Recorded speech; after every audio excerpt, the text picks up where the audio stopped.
Hello, how's everybody doing out there? I'm Matthew Bellisario, the BellisarioSonic YouTube channel from the heart of the Deep South on the outskirts of Birmingham, Alabama. Just doing a live stream tonight. I wanted to talk about some of my favorite vintage jazz vocal albums, and I've got a bunch of them stacked up back here. So I'm just going to kind of flip through them and just talk briefly about these different records that I think are fantastic. And a lot of them are, I think, underrated. Of course, some of them will be very well-known singers, others not so much. And these are all, I called it vintage records because they're not all necessarily original pressings. So there might be a second pressing or a third pressing, but none of them are modern reissues. So I thought that would be the best way to title the video would be vintage records. So all these, I bought used over the years and became some of my favorite jazz vocal records. I'm also going to talk to you about a few books. I just finished a couple of books on jazz. I do a lot of reading. I don't know how many of you guys out there are readers, but I do a lot of reading on music history. And so I was going to show you guys a couple of books that I think are worth picking up. I'm always reading something, learning about music production, recording, things like that. So I'm going to show you some of those. I've also have two interviews coming up. One of them is going to be very big that I'm really excited to be doing an interview with. Of course, all these people that I do interview with, I'm very excited to do. I'm grateful to be able to have a conversation with these great musicians. And so I've got a couple of those lined up and a couple more in the works. So those will be coming hopefully this coming weekend, probably the beginning of next week. I'll be dropping one. And then the following week, I'll be dropping another one. And then hopefully so on about once a week. So first of all, before I get started talking about these great jazz vocal records, I do want to recommend a couple of books. This is a fantastic book by James Kaplan. If you're into, Miles Davis, Bill Evans, John Coltrane, and the people related to them, this is a wonderful book. It's looks like a thick book, but it's a pretty quick read. I read through this and probably, just casually reading it in about a week and a half. It's great because it starts off kind of following the paths of each of these three musicians and some other ones as well. And then it kind of follows them until they converge to make Kind of Blue, the album. And then it kind of follows them out in charts, kind of how they all went different ways. Miles went one way, John Coltrane another, Bill Evans another. So it's a great history book, but it's a very easy read that, it's not hard to follow. It's easily digestible. It has a lot of great information. So if you're interested in these three and you kind of want kind of three biographies kind of combined into one, kind of following how they kind of intersect throughout the years, this is a great book to pick up. And I just finished this, absolutely fantastic. So I do recommend picking this book up if you're a reader. Another one I just finished last night, Ruminations and Reflections, Dave Liebman. This is a fantastic book, great stories in it. Also great insight into the jazz language from a layman's point of view. I mean, I say that these guys are obviously musicians, but they're speaking a lot of times on a very basic level to explain how they view jazz and how to listen to jazz and the different things that are going on in the genre. So I do recommend this book. Fantastic. One of the ones I'm finishing reading for you guys, vinyl collectors out there, this is worth picking up at the Vanguard of Vinyl, Cultural History of the LP in Jazz. And jazz is not given the credit it's due when it comes to the LP.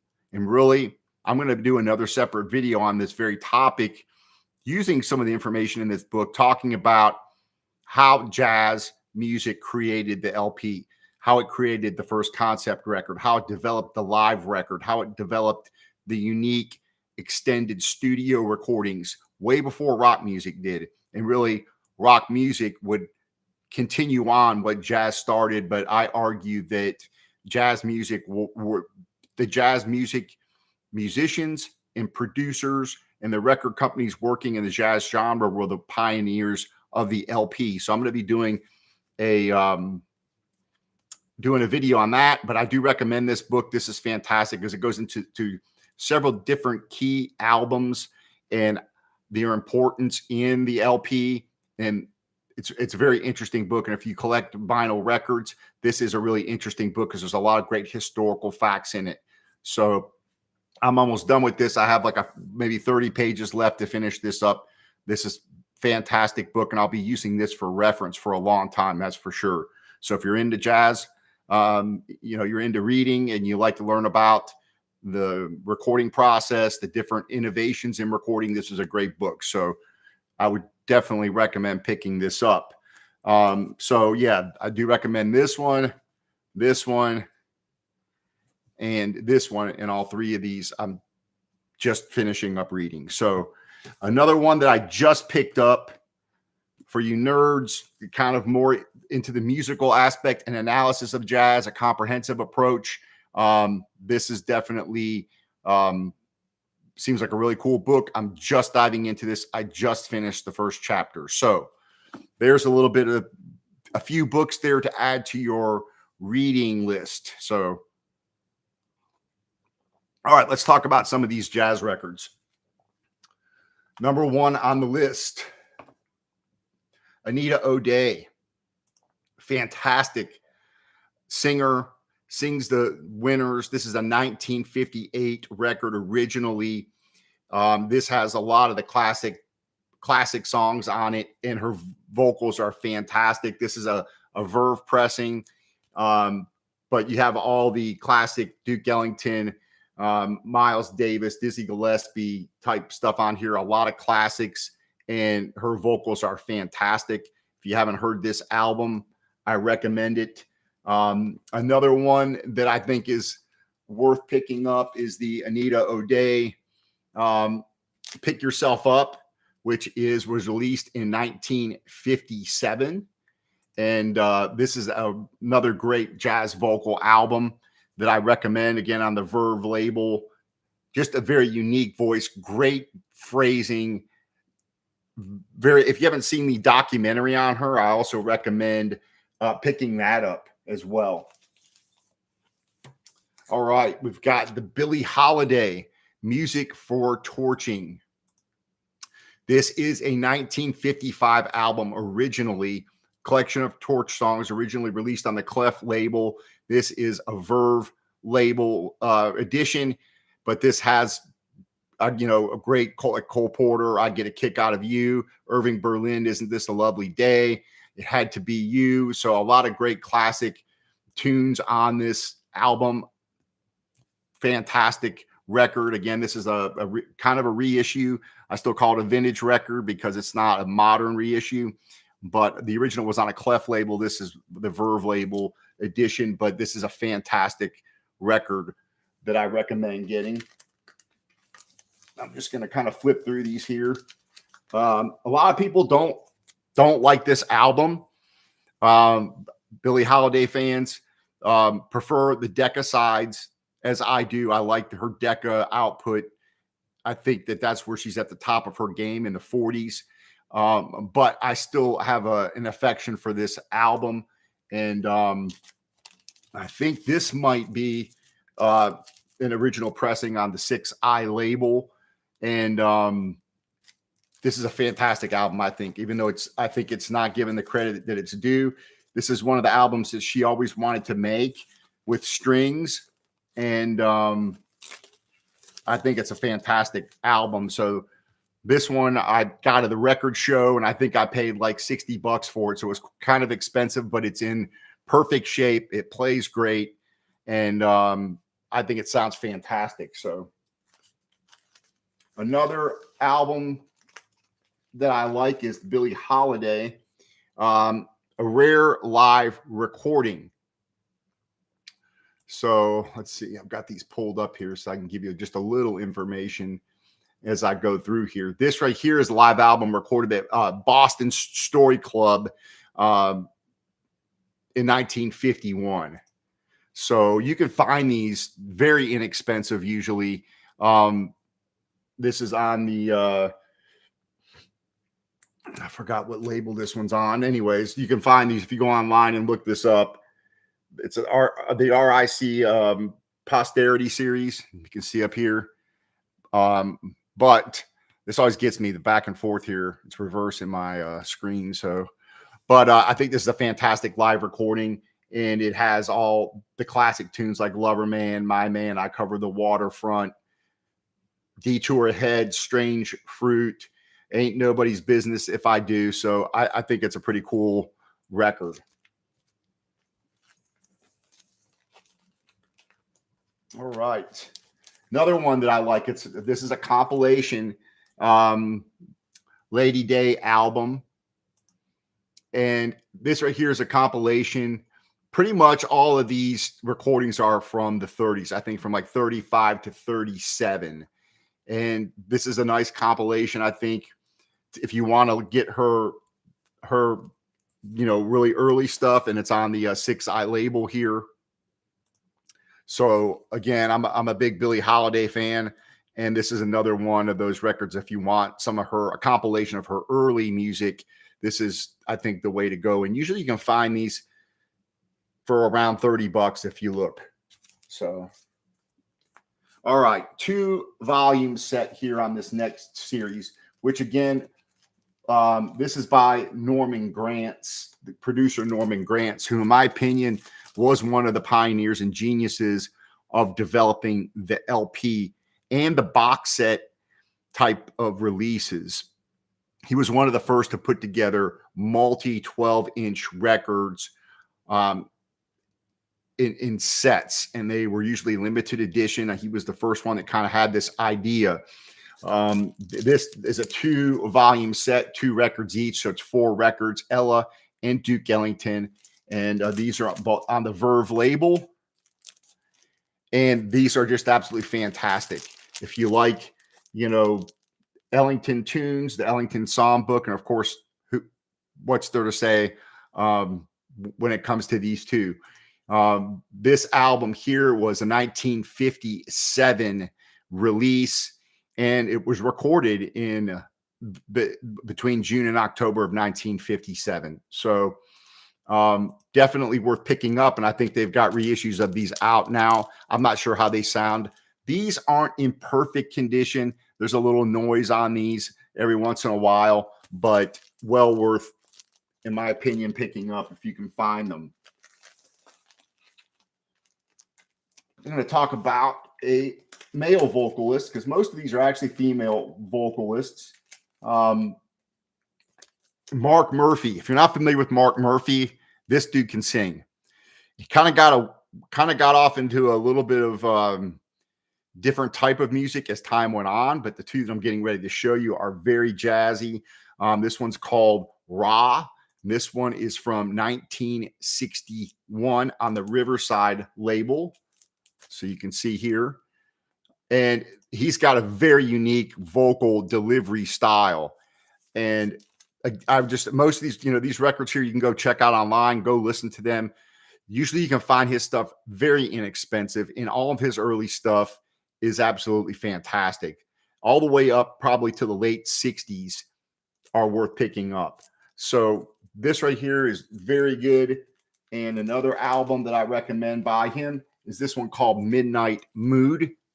The vocals on this, when you listen to the first song on this album here, Jump for Joy, you'll be blown away by this dude's vocal ability, his phrasing, his voice, the way he can go up and down in range. This was released in 1968 and it's on the Pausa label, but I think it was originally released on the Saba label. So I think there's a couple of different versions of it, but this is the one I have. It sounds fantastic. So yeah, great album. Go check this one out. All right, moving along. Someone no one knows about, or few people know about, is Lorez Alexandria. And She's not very well known. I think this is from 1959, if I'm not mistaken. These are really hard to come by. This one's on the Federal label, which was part of King Records. And these are hard to come by, but this was recorded live in Chicago at a jazz club, which is unlisted. It doesn't tell you where it was recorded at. Vocals are phenomenal. It's a very decent sounding record for a live record recorded at this time. And you can hear all the glasses clinking and that kind of thing. It's very atmospheric, kind of takes you back right into the club at the time it was recorded in Chicago. Her vocals are spectacular. I think she made over 30 albums, and not very many people know about her.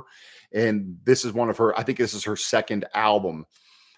I also have a reissue, which I think was put out on a Sing label, SING.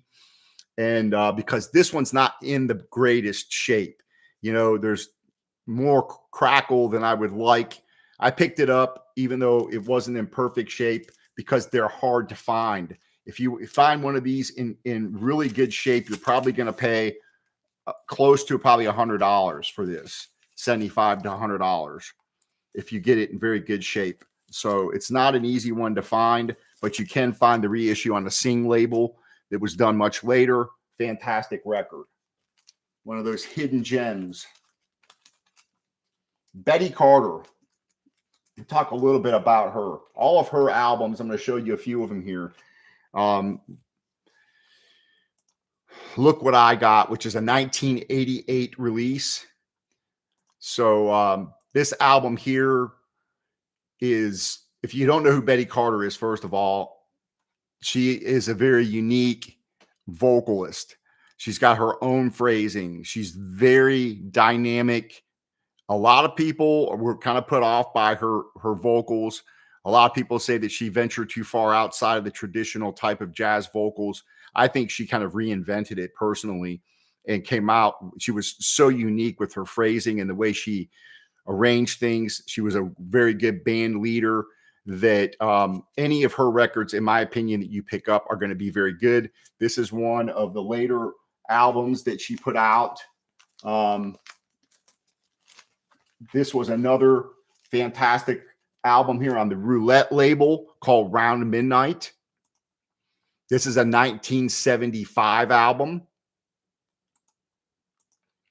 And this one is on, again, the Roulette record. It was recorded in 69, but wasn't released until 1975. So this is fantastic. Again, go check her out. That's all I can say.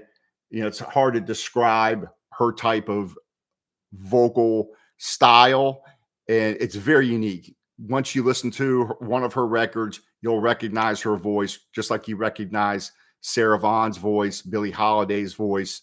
When right off the bat, as soon as you hear like the first couple of lines that they sing, or the first line they sing, you know who it is. She's the same way. Just very unique.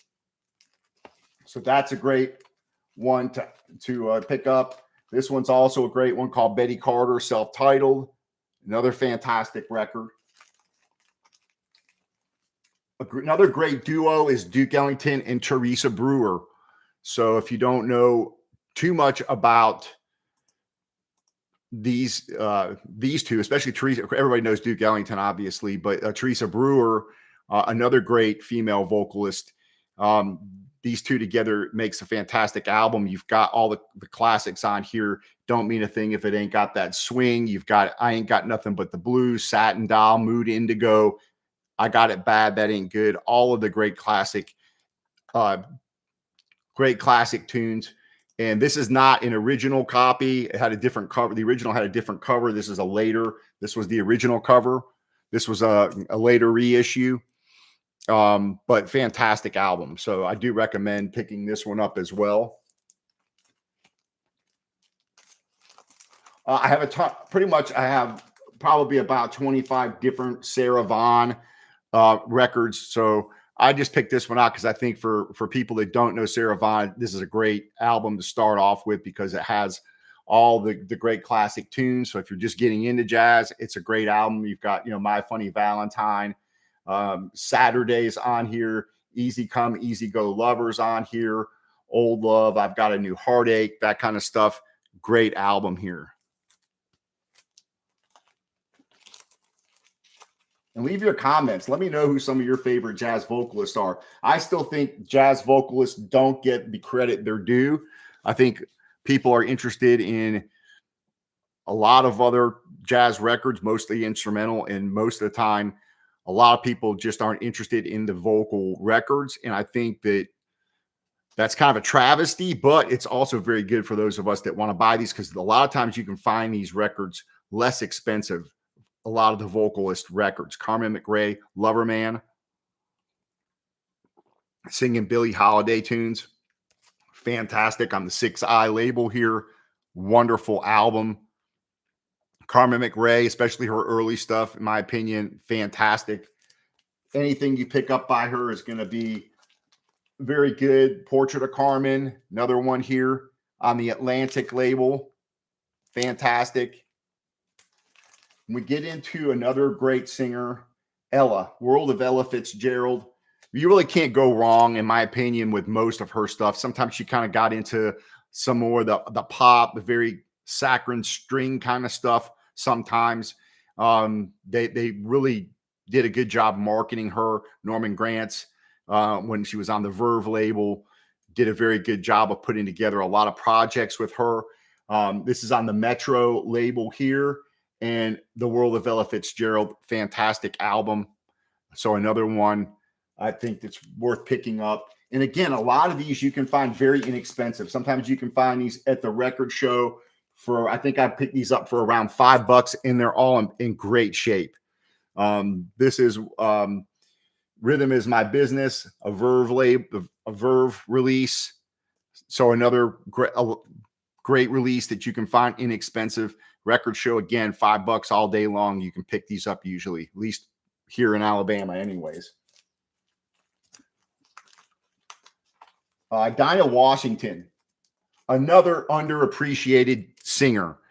Wasn't around very long. I think she died in the late 60s, around 66, 64, maybe somewhere like that, in mid 60s.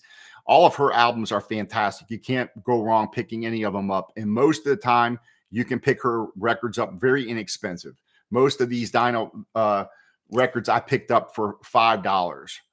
And they're all in very good shape. They all sound very good.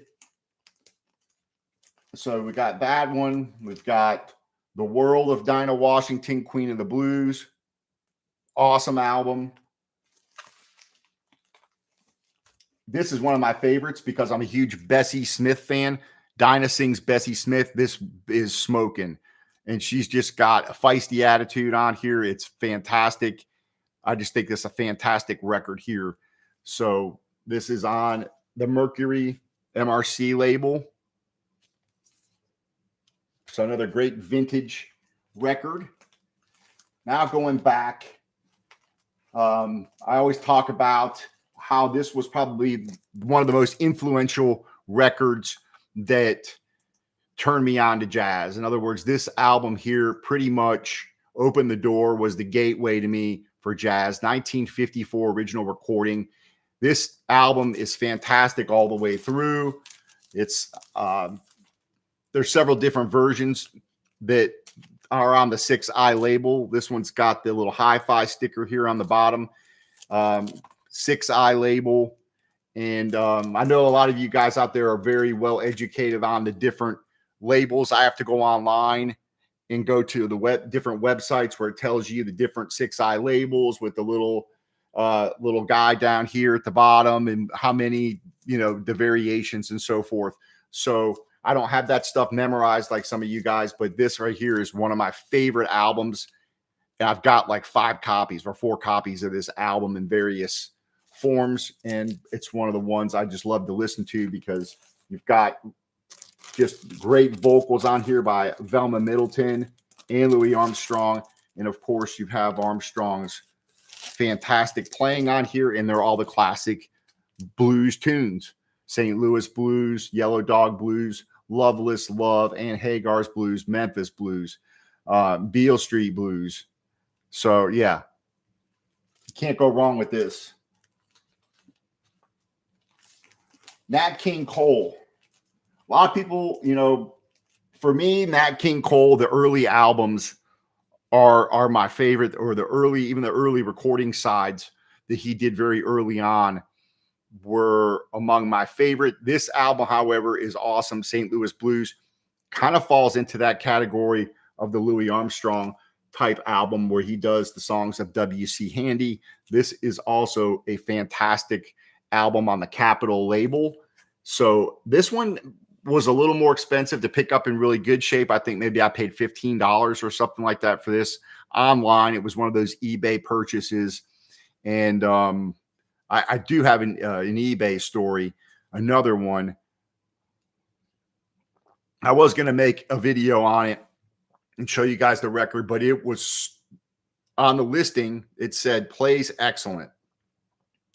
And you had a picture of the cover, which is kind of beat up. It did say that the cover was in poor shape. And then it said, but the record plays excellent. So I picked it up. It was a Cannonball Adderley record. And when I got it and put it on, it had so much crackle and it sounded so bad. I would say it may have rated as like a good or good plus record. It sounded awful. And so I had to email the guy back. Oh, yeah, I'll take care of it. I'm like, I took a picture of it and sent it back. I was like, how did you think this was going to play excellent? You can see like deep scratches and all. The thing looked like it had sandpaper rubbed over the thing. It was so horrible. So another bad, I never learned my lesson on eBay. I'm like a glutton for punishment. I keep going back to eBay and I'm like, maybe this will be a good one. And I get raked over the coals. Like maybe 20% of the time I have to send the record back on eBay. So anyway, that's my eBay rant. Here's another St. Louis Blues album, Eartha Kitt. And some of the later Eartha Kitt stuff I'm not such a big fan of. This is my favorite album of hers with Shorty Rogers. And again, this is kind of like straight down the same vein as the last two albums. Gets into that, a lot of that W.C. Handy stuff. This one's on the RCA Victor label. And, you've got a lot of the same tunes like St. Louis Blues, Beale Street Blues, Hesitating Blues, Careless Love, Long Gone. So these three albums that I just showed you, the last three, the Louis Armstrong, the Nat King Cole, and this Eartha Kitt album, those make a good trilogy. And they're all fairly close together in the same time frame, more or less, within a few years. So that's, to me, is a great set. This album here, fantastic, which I never really would have. I've never been a huge Bing Crosby fan. Somebody sent this. This is one of the good experiences I had on eBay. I bought another record and they threw this record in with it like a freebie as like a record on each side. They gave me two free records to kind of put the good one, the one that I bought, in the middle. This was one of those. And this thing was in perfect shape. It's on the RCA Victor label. And this thing sounds fantastic. Musically, it's fantastic. So this is awesome. And you can you can find these Bing Crosby albums for $1 sometimes, $2, $3 in the flea market. And some of them are very good. I was very surprised because, again, I'm not a huge Bing Crosby fan, but this one here, absolutely fantastic vocal record. And you really kind of start to appreciate the fact of how good of a singer Bing was. So that kind of gave me a new appreciation for him. And it was a free record that got sent to me with an album that I bought on eBay. So not all eBay experiences are bad. There are some positive experiences, and this was definitely one of those free records that I had no idea would turn out to be one of my favorites. All right, only a few more here. Then we're done. I appreciate you guys, subscribing, supporting the channel. Again, I'm excited about doing some more interviews coming up. I have a lot of new jazz title releases that I'm going to be reviewing. So stay tuned for those. I appreciate you guys giving the thumbs up and sharing those videos. So these, not so much for this channel because this channel is largely demonetized, but for the artist, because a lot of these artists that I'm doing these jazz reviews on, these album reviews, are not well known, and they deserve to be. They're great musicians and they're great albums. Now, they may not all be your cup of tea, but at least give them a shot. This, if you're going to go back to the early years, the 20s and 30s, Ruth Etting, a very unique vocalist. She was one of the biggest vocalists of the early jazz age. And this right here was, of course, a reissue on the Columbia label here. You can see. Fantastic. If you want to go back to the olden days where it all started on the radio, this stuff here was the earliest recordings that you heard on the radio. And she was a very, very popular artist, long forgotten, unfortunately. But if you want to go back and get a history lesson in jazz vocals, the early stuff, this is a fun record to get. And again, you can probably find this for a few bucks at a flea market, at a record store. Nobody even knows who she is. So if you happen to come across it, you see it for a few bucks, pick it up. It's worth a listen just from a historical standpoint. All right, a classic here, Cab Calloway. This is an awesome record. This is one to get in good shape is getting harder to find.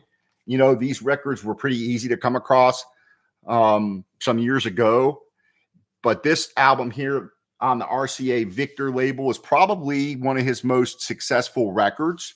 And this has all those classic tunes on it. You know, the Heidi Heidi Ho Man, I'll Be Around. You got Summertime on here. A great Minnie the Moocher and a fantastic St. James Infirmary on here that's just unbelievable. And then you've got an incredible performance of Stormy Weather. This dude had a fantastic voice. He was a great performer. And again, this is kind of one of those albums I think was a trendsetter when it came to early LP music. This is just fantastic. So these are, getting a little harder to find. This is on the RCA Victor label. And again, I'm not an expert on which ones are the first pressings and all that kind of stuff. I'm more buying these albums for the music. I go on, when I go on Discogs, I'll look it up and find out which one it is, and I'll log it in and that kind of stuff. But awesome album. All right. The best jazz vocal group probably ever, Lambert, Hendricks, and Ross, hottest new group in jazz. This is my favorite album of theirs. This is got all the great classics on here. Monin's on here. A really cool Charleston Alley. Gimme That Wine, Sermonette. And this is on this right here. This one is a later reissue here on the CSP label, but I do have one of the older pressings. I just happened to pull this one out. And so this is definitely a later, you can see the label here is a much later pressing, but the original pressing that I had a little bit of noise on it. So this was one of the ones I picked up that's a good playable copy, although I'm still looking for one of the earlier pressings in better shape. But this is fantastic. The they are just some of the best vocalists in the history of jazz music. And with all three of them together doing all their unique parts, wonderful. So anyway, and last but not least, Torme Orchestra conducted by Marty Paich on this. This is a wonderful record. Great bluesy, moody album. You got Gloomy Sunday on here, Body and Soul, I Should Care, Blues in the Night, Round Midnight. This is probably one of the best vocal versions of Round Midnight you're ever going to find. So this one is a bit hard to find. And this was also a later pressing. So this was not, even though it's not a modern reissue, I still consider it kind of a vintage album, but this is hard to find, both on reissue, and it's hard to find an original pressing of this. They're pretty expensive to find them in really good shape, but it's another fantastic vocal record. And so, yeah, I do recommend that. All right, so that's gone through the entire stack here. And Any comments out there you guys want to leave on these records? What are your favorite jazz vocal records? I'd love to hear your guys' feedback. Um, Also, the interviews again will be coming up soon. A, a pretty big name that I'm very excited to have coming probably I think in the next couple of weeks. It's scheduled, so pretty excited about that. And then we got some couple of jazz artists that I've got dates for, and we're going to be talking about records and the albums that they've made and things like that. So I'm really excited about doing these, and I really appreciate again you guys giving these new albums a chance, because I'm very interested in talking to these new younger jazz artists that are making albums right now. And I think that as much as I love all the old classics, a lot of these jazz musicians deserve to be heard. And so as I do these reviews of these new artists, a lot of them will come and thank me for doing the review. First of all, a lot of times that opens up the door for me to do an interview with them, which I'm grateful to do and happy to do. And it kind of allows us to get some more insight into them as a musician and to the making of the particular album that I reviewed. So I'm really excited about doing more of those. So you'll be seeing, again, a mixture of reviewing the Blue Notes, the Atlantic 75ths, which are coming, I think either tomorrow or Saturday, the next shipment's coming, the next 3 albums. So I'll be reviewing all those, and a lot of new jazz releases, some other reissues, some rock, a couple of rock albums I'll be doing reviews of as well. So a lot of stuff coming up. And again, I'll be doing a complete video on jazz as the revolutionary pioneer of the LP. I really want to do this video. So it's going to be more of an informational video. I'm going to kind of do it with some pictures and things like that. So it'll be a little bit more of a produced video. It's not going to be Spielberg or anything, Ken Burns, that kind of thing, but it's just going to be kind of a quick 15 or 20-minute video on how jazz music was the music that pioneered the artistic use of the LP. It was not rock music. Yes, rock music further developed it and utilized modern technology to take it to a different place, but everything was intact when jazz music had finished up at the end of the 50s. A lot of the tricks and all that editing, effects, live recordings, all that had been perfected by jazz music by the end of the 50s, before rock music even got started into making concept records. Jazz musicians and producers had already made tons of concept records before the Beatles even started playing music.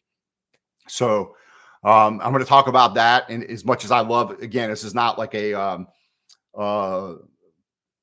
putting down all those great jazz, all the great rock albums, which there's so many great concept records, rock records, and you got the Pink Floyd and the Beatles, and just so many different rock groups that took the album into further dimensions.